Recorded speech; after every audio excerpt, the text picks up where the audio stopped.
Olá, aqui é Solimar Silva e você está no canal que traz assuntos referentes à educação, ao ensino, aprendizagem socioemocional, carreira e sucesso. E nesse vídeo eu gostaria de refletir com você e pedir que você comente para a gente trocar figurinhas, trocar ideias sobre a formação inicial dos professores, principalmente nas áreas de licenciaturas, nas áreas especificamente voltadas para o que a gente chama de estágio supervisionado.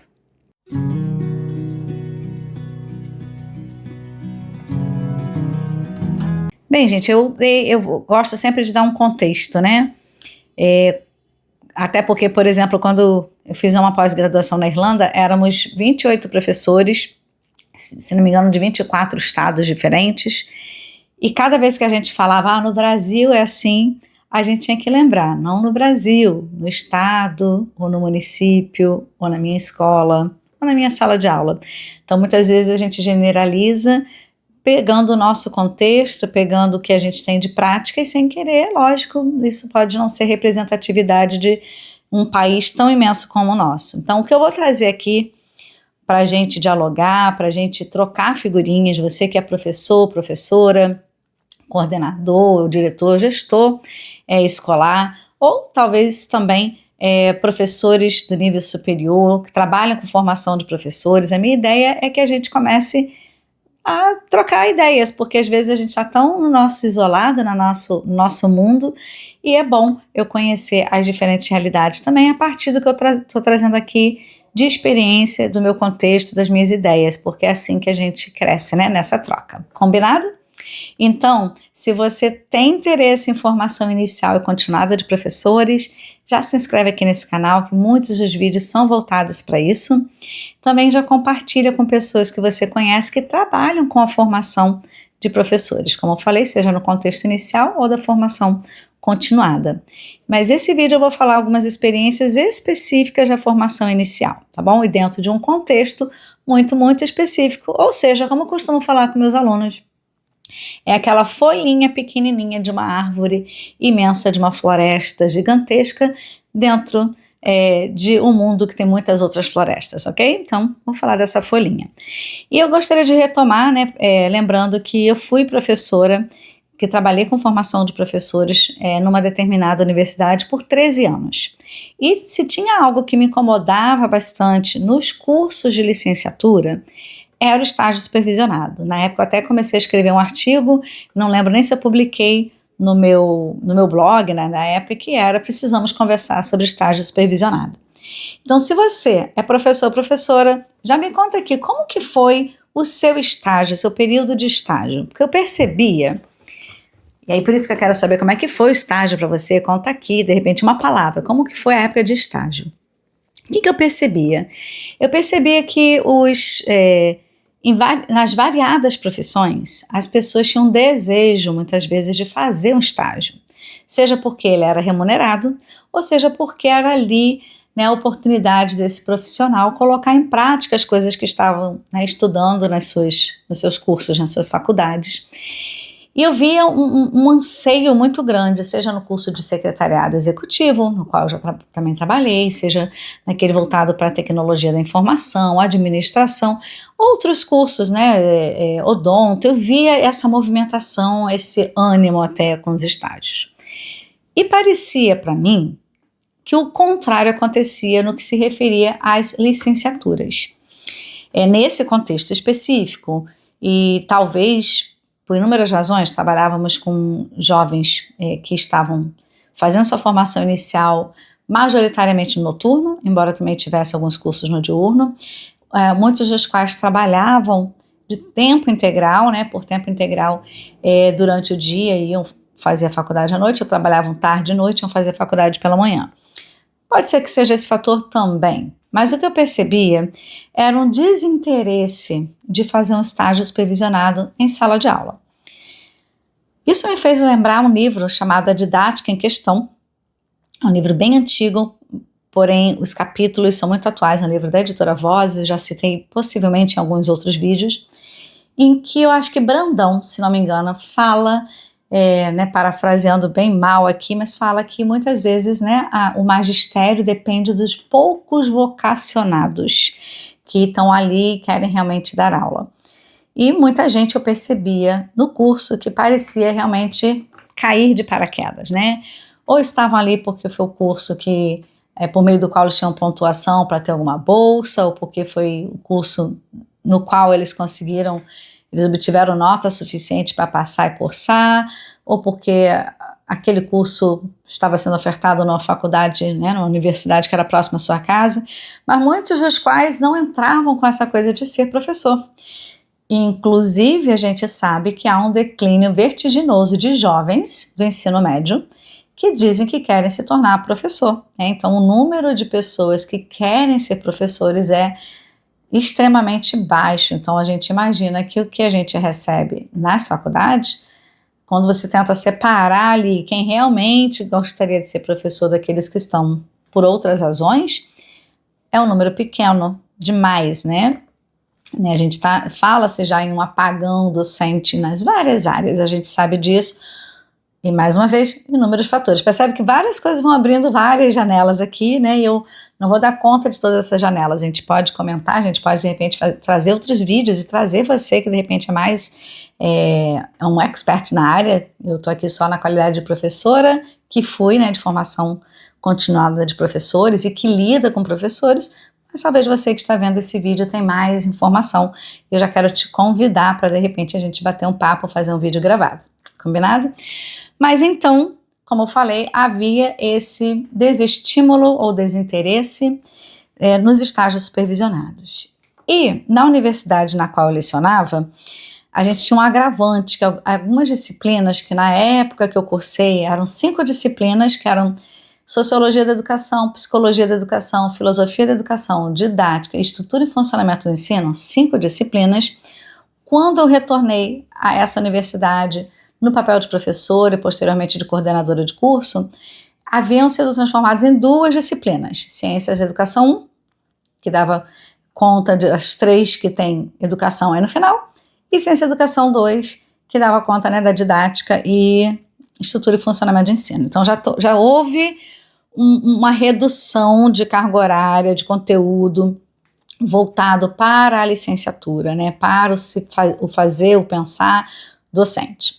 E logo após houve uma movimentação dessas disciplinas indo para online e, portanto, uma redução do material de leitura, uma redução da qualidade da discussão, porque eram fóruns em que muitas vezes a plataforma contava mais a participação do que a qualidade, porque não tinha um mediador, um tutor ali que desse conta de tantos fóruns, de tantas coisas para mediar, né, como deveria ser feito talvez.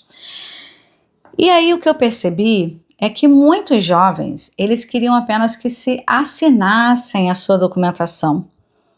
E às vezes há uma conivência tácita em alguns contextos, não estou falando que são todos, tá? Mas em alguns momentos eu percebi, de escolas ou professores, né, principalmente os professores regentes, que assinavam qualquer coisa. E não havia, né, embora na ementa do curso, da disciplina de estágio supervisionado, eu lembro que eu participei dessa ementa, havia algumas coisas como que observar, né, porque o estágio era composto por observação, coparticipação e regência. Então, o que era essa observação? Que muitas vezes o aluno só observava uma aula sem saber o que ele estava observando, né, visto que as disciplinas, inclusive a de estágio, houve uma redução também de carga horária, no presencial, que ele teria o professor pelo menos ali orientando, e às vezes eles não sabiam para que eles estavam indo, porque realmente para observar a aula, vamos combinar? Eles já tinham observado a aula a vida inteira, é só observar, fazer o quê? Ficar vendo o professor dar aula? Então muitas vezes faltava um direcionamento nesse olhar, nesse observar. Porém, quando havia professores que na universidade tinham já essa perspectiva, tinham uma experiência de sala de aula, que portanto cobravam e demonstravam e mostravam algumas coisas que deveriam ser feitas e que dá trabalho, como por exemplo, na escola pensar sobre a análise do PPP, né, do projeto político pedagógico, alguns lugares já fala de projeto pedagógico, né, ou observar o manejo de classe ou a forma como as relações se davam naquela classe, ou enfim, trabalhos a mais que não fosse passivamente sentar lá atrás na sala e fazer anotações aleatórias. Alguns alunos reclamavam que tinham muito o que fazer, mas eles estariam ali para fazer. Mas, novamente, em alguns casos, havia quem assinasse para eles sequer pisarem naquela sala de aula. Uma outra coisa é que nessa universidade havia um formulário que foi feito por uma professora que trabalhou lá por muitos anos e que era muito competente nessa área, para que esse aluno, quando fizesse a regência, quando ele desse a sua mini-aula na sala do professor que ele estava visitando, que estava o recebendo como estagiário, ele seria avaliado por esse professor. E uma recorrência era muito grande de nota 10, de cima a baixo em todos os critérios. Mesmo quando a gente falava com o aluno, olha, essa nota que o professor está te dando, ela não interfere na sua nota aqui na disciplina. Ele é um momento para reflexão, é um momento para você sentar com esse professor, você entender o que foi bom, o que pode ser melhorado, o que ele observou, coisas para o seu crescimento. Mas era um tal de não vou dar nota baixa para não prejudicar. E eu me pergunto até que ponto a gente está ou não prejudicando quando a gente faz uma avaliação sincera em que, logicamente, baseada na amorosidade, a gente dá retorno para esse jovem que está ali começando, quais são algumas coisas que ele pode melhorar, né? Então, falei, olha, do desinteresse muito grande em muitos casos, falei às vezes da procura por atalhos por só quem assine documentação, que além de ser completamente antiético, né, não contribui para nada. Falei de, por outro lado, não ter uma clareza no que esse jovem vai fazer na escola, né, no que ele deve fazer em cada momento, o que é essa observação, quais coisas observar, como refletir, problematizar aquilo para a sua prática.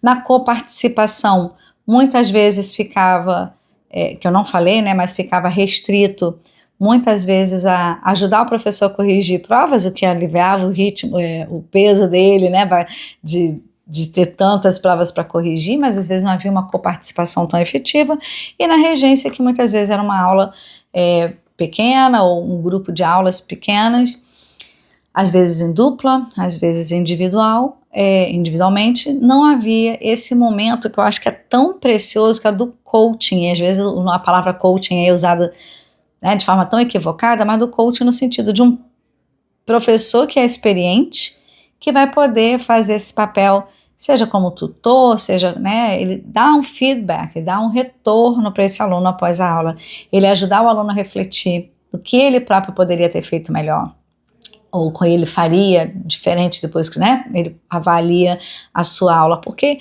é necessário que a gente avalie. Quantas vezes a gente dá uma aula, quando a gente sai, a gente para, pensa, reflete e fala, uau, tem tanta coisa ali que eu podia mudar, ou que funcionou numa turma não funcionou na outra. Então o tempo todo o professor é convidado a ser um professor reflexivo, um professor que realmente é crítico da sua própria prática, embora, infelizmente, a gente às vezes nem tem tempo para isso, né? Fecha parênteses, abre e fecha um parênteses aí. Então, perde-se, lembrando desse contexto, que eu não estou generalizando que em todos os contextos isso acontece, mas eu sei que em alguns isso se replica, perdem-se chances, oportunidades de crescimento desse professor, que muitas vezes, quando chega à escola, né, então ele terminou dessa maneira seu estágio supervisionado, que não foi nem tão supervisionado, e nem foi às vezes nem estágio, mas ele cumpriu o que tinha que ser cumprido, né? Não estou nem falando no caso das pessoas que assinam, estou falando de quem realmente faz o estágio. E aí esse professor se forma e ele vai para a sala de aula, ele é recebido em muitas escolas sem um onboarding, que inclusive eu falo sobre isso no vídeo aqui, sem um onboarding, sem umas boas-vindas, sem uma recepção que o situe, seja na rede na qual ele está, particular, né, privada ou pública, seja na escola na qual ele foi, ele não tem, às vezes, uma orientação, e o que acontece?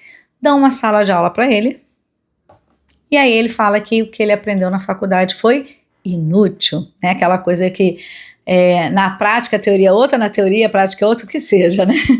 Então, assim, a gente acaba levando muito mais tempo, porque nós temos excelentes professores no nosso país.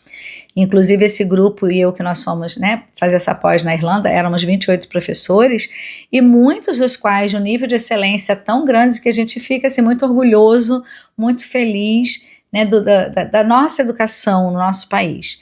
Mas uma coisa que era em comum, né, na fala das pessoas com quem a gente conversava era esse processo moroso e muitas vezes doloroso do professor. Óbvio, a gente sabe que tem que ter a formação continuada, mas muitas vezes essa formação continuada sozinho, continuada, vendo seus desafios e aprendendo na dor, na pancada, quando talvez não houvesse necessidade disso se a gente tivesse uma preparação mais adequada na formação inicial. E eu acho que sim, o estágio supervisionado, juntamente com as disciplinas voltadas para as licenciaturas, sendo um ensino robusto, né, vai favorecer com que a gente tenha na formação inicial professores que vão estar mais cientes do seu papel. Afinal de contas, né, no livro A Pedagogia da Autonomia, a gente lê, e é uma das frases que eu mais cito, né, Paulo Freire fala que ensinar, né, no caso a docência, ela exige, ela pressupõe a competência. Então, se a gente está formando pessoas que ainda não estão competentes dentro do nível da formação delas, não estou falando que o professor já vai ser com a competência de quem dá aula há 20, 30 anos, que a gente espera que tenha, que aí já é outra conversa, né? Não é? Aí já seria um outro vídeo falando dessa formação continuada, né, contínua do professor. Mas, enfim, minhas reflexões sobre o estágio supervisionado, que eu queria trocar essa figurinha com vocês, primeiro, saber como que foi o seu período de estágio supervisionado. Você teve a figura de um mentor que te fornecia feedback de melhoria, seja na universidade, seja na escola que você foi, ou seja fazendo essa ponte escola-universidade. Às vezes a gente sabe que o nosso contexto nem sempre é possível. Às vezes o professor que você vai ter na universidade é um, e quem vai te dar o feedback na escola é o professor regente daquela turma que aceitou te receber. E tudo bem, são professores. A questão é quando esse aluno está desamparado, tanto na universidade, que muitas vezes, inclusive, tem professores cuja experiência na educação básica é zero, né, ou abaixo de zero, ou seja, terminaram suas faculdades, mestrado, doutorado, e às vezes sem experiência, sem transitar na sala de aula, e ele vai ser um professor lá do estágio supervisionado, ou seja, qual é o nome da disciplina, e esse aluno vai para uma escola e às vezes o professor está ali até na boa vontade, ou porque foi obrigado a receber o que seja, mas às vezes não tem uma orientação de como fazer esse processo. Então, acho que a universidade ela precisa ter mecanismos para essa ponte ser mais sólida, né? Não ser tão fragilizada, deixar o aluno cair ali no meio, né, daquele penhasco. Então, com essas coisas que eu estou trazendo aqui, são questões que eu imagino que ainda estão acontecendo, pelo que eu muito ouço de meus colegas diretores e coordenadores e gestores, tanto da rede pública quanto privada de ensino, né, particular, que falam que estão recebendo cada vez mais professores menos bem preparados. Então, isso é uma preocupação. E eu queria sinalizar conversando com você. Então, comenta aqui o que bateu aí para você, o que você concorda, o que você discorda, o que foi diferente no seu contexto, ou o que você faz no seu contexto que a gente pode aprender juntos e quem sabe a gente pode replicar também para outras pessoas. E se você, como eu já falei, conhece um expert no assunto, eu quero convidar você ou essa pessoa que você conhece para a gente bater um papo, porque eu gosto de aprender e muito me interessa a formação de professores, né? Sendo uma professora que foi formada nesse contexto todo de ser trabalhadora, de ter pouco tempo, mas que sempre buscou aprender, e algumas vezes tem que aprender na vida, na experiência. Eu queria saber como que a gente pode melhorar ainda mais o panorama de formação de professores. Que tal a gente dar continuidade a essa conversa nos próximos vídeos? Beijo para vocês e até o próximo vídeo.